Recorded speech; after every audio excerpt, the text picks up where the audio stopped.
This is a message for Keir Starmer and anyone who's currently misunderstanding why there are marches and appeals and protesting that's going on in the UK. I think there's a lot of misconceptions. These rallies keep getting referred to as pro-Palestine, and I understand that there may be people there who are pro-Palestine, but the majority of people who are at these rallies are against genocide. They're against the attacks that Hamas had on Israel. They're against the attacks and starvation of Gaza. And these people are against governments doing what they like and funding these things that happen. These people are against the UK government directly and indirectly funding death. It's a very easy concept to understand. We don't want people to be killed. We don't want that blood to be on our hands. Yet there's this rhetoric that because these rallies are happening, that for some reason people are anti-Semitic. It's not the case. People are also anti-Hamas killing Israelis and Israelis killing people from Palestine. Free Palestine, the chant that's been said, is because there's been blockades for aid to go into Palestine. And the UK stance is that the aid is being obstructed and this is happening, and Israel is within their right to do it because they're protecting themselves from terrorism from Hamas. Yet the people who are being impacted by this are everyday people, and I'm sure there will be Hamas that's included in that, but it's very there's a horrible rhetoric that people are pro-Palestine, and that encompasses everything. There's this rhetoric that everyone who's at these rallies is a supporter of certain political groups, that if you were to show support for, that you'd be considered a terrorist. And this is all, of course, just it's virtue signaling to different governments that we're doing everything that we can within our country's remit to defend Judaism and to defend Jewish people. That is not how it is looking from my perspective, and it's not how it's looking from millions of other perspectives. And this exact same thing has happened in governments before in order to make money privately, in order to push an agenda, in order to cause hate, and in order to divide people. And this is the time when we should be uniting. This is the time when we should be supporting. And these people who are going out on these rallies supporting are being shut down by people who want people out of our country, which has nothing to do with these marches. Two completely separate issues. In terms of the way that migration and it is handled in the UK and the processing for it, yeah, there needs to be a lot of changes. That is very apparent, and the way that councils are operating is at a very poor standard, and the way that money is being distributed, and the lack of care when people are asylum seekers and they've registered and they're living in hotels that provide no services, hotels that have not been managed in years, and people who are scared to leave those hotels. It's a terrifying thing, but these are separate issues, and we shouldn't be getting them confused. These are two different things. We don't support death, and we don't support our country funding and fueling more fighting and more death. And it's not that hard of a concept to understand that we don't want that to happen as a people. It's got nothing to do, it's not racism, we're not anti-Semites, we're not pro or anti these different organization names or different religions. We're just against fueling death. How is that hard to understand? And it hurts that I feel like I need to post this on a public forum, and the fact that I feel compelled to speak out about this, because nothing's being done. Nothing's being done, and even me sharing this is just me sharing my views and my woes. And I feel like there's too many different agendas that are going on that's trying to change the opinion of the populace. Why are you introducing an ID card at this time? It's the worst time to do that. And there's no structure for what this ID card would even mean, other than it's compulsory and it will be free for UK citizens. How is this going to tackle the actual issue of migration? And that has not been explained to the populace. Your job as a member of parliament and as a member of government is to be able to explain these things to the constituents, to be able to explain them to the populace, and they have not been explained. It's not difficult to tell us what the agenda is and the true nature of the purpose of why it's being used. You can't just introduce it and say it's for one or two things. You need to tell us the bigger picture. It's not good enough. We are smart and we're capable of understanding this information. You're representing us. We are asking for this information. You're representing us, and we're asking you to stop fueling war in other countries. Yet it doesn't get stopped. So what do? We peacefully protest. What do? Create laws that get people arrested for doing that. Those people who are peacefully protesting, right, the police are going in there with an agenda to try and arrest people. Why is that? For any police officers, if they are watching this or have been told, I don't know. I don't know how far this will go. This might only be seen by a few people. But just ask yourself, why are you doing this? You know, the law is created by people. The law can be changed. It's a collective thought, and if we collectively agree that something is wrong and we know that it's immoral, then we can change that law.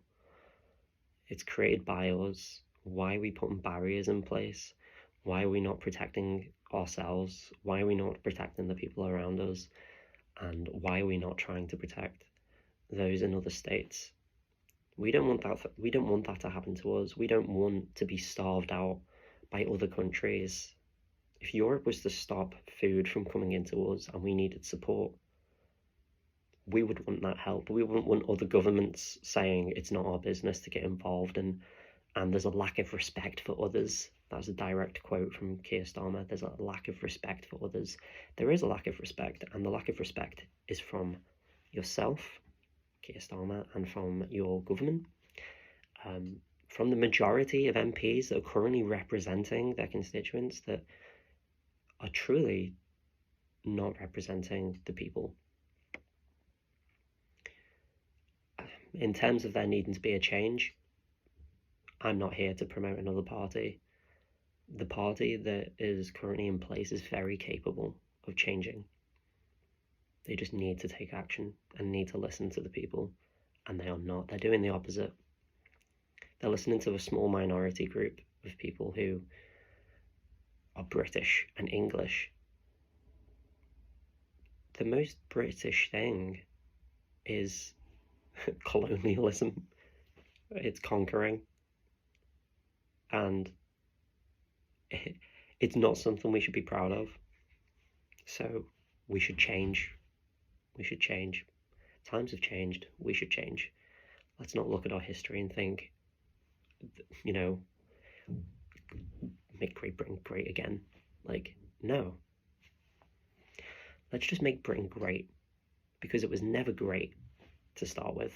And I'm so proud to be English, right? I'm proud of my heritage, and I'm proud that I've got Irish Irish blood, Spanish blood. Yeah, you know, here I am, not enjoying the government and not enjoying the choices that the government has made. And if the government is a reflection of our country, then I'm not a reflection of our country. So the government needs to change, and its citizens will appreciate it. I do not want to be speaking to someone from another country and feel embarrassed of where I'm from because of our government.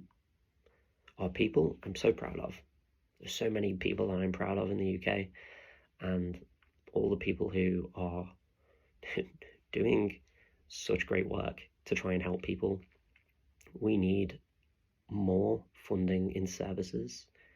We need there to be more resourceful ways to retain money in those services, and we need more access to support in every council. Councils need to be doing more.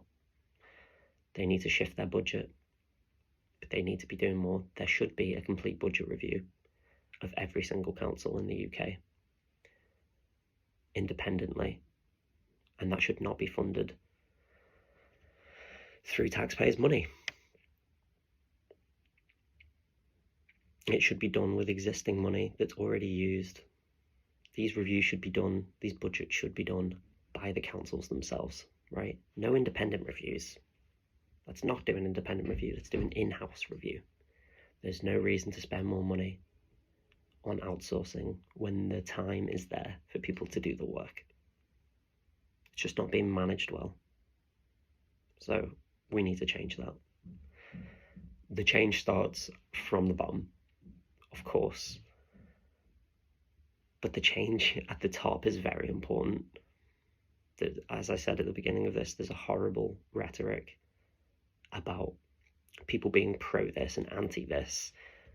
We need to stop looking at these things like pro and anti. We need to just focus on care, making sure that we're provided for.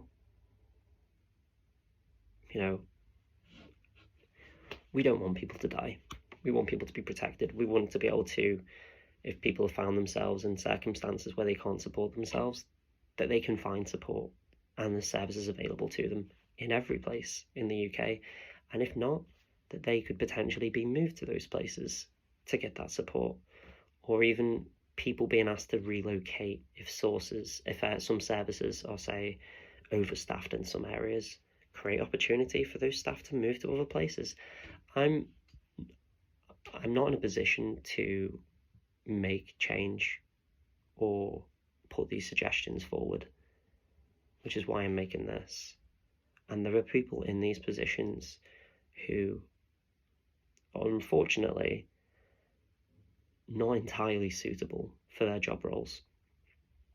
And that is a complete system issue of hiring, of management, and it needs to be reviewed and overhauled. And it's the responsibility of every council to do this. You need to look at yourselves and say, where are we going wrong? What are our staff members doing? What is their responsibility? And this is the job of managers. You may not have been told this from your from your superiors, but you need to be reviewing whether the jobs are still tenable within there, and people aren't just like receiving a wage and doing minimum. People in council, if you're working for the council, you should be able to feel proud about your work. And hopefully you do. Hopefully there are a lot of people who do. And there are a lot of public servants within the UK who are doing great work. And they're let down by the government and let down by councils and let down by greed. And it is down to greed. And we are, as a society, as a government, looking at the world from an economic standpoint, which is important because as a society to exist, we need to look at financing, but it is not the priority. It's just one asset, and it is a huge asset, and it's very important, and I'm not devaluing that, but it does need to be reviewed. So please take all this into consideration. Please hold off on issuing ID cards at a time like this. Please condemn genocide, condemn murder from both sides. You know, there's still a war going on with Russia and Ukraine. There's still conflict in Iran. I'm sure there's tons of other places that I'm not aware of where conflicts are happening, because I also have to manage my own life. I'm not a public servant as it currently stands. It may be something that I look to in the near future.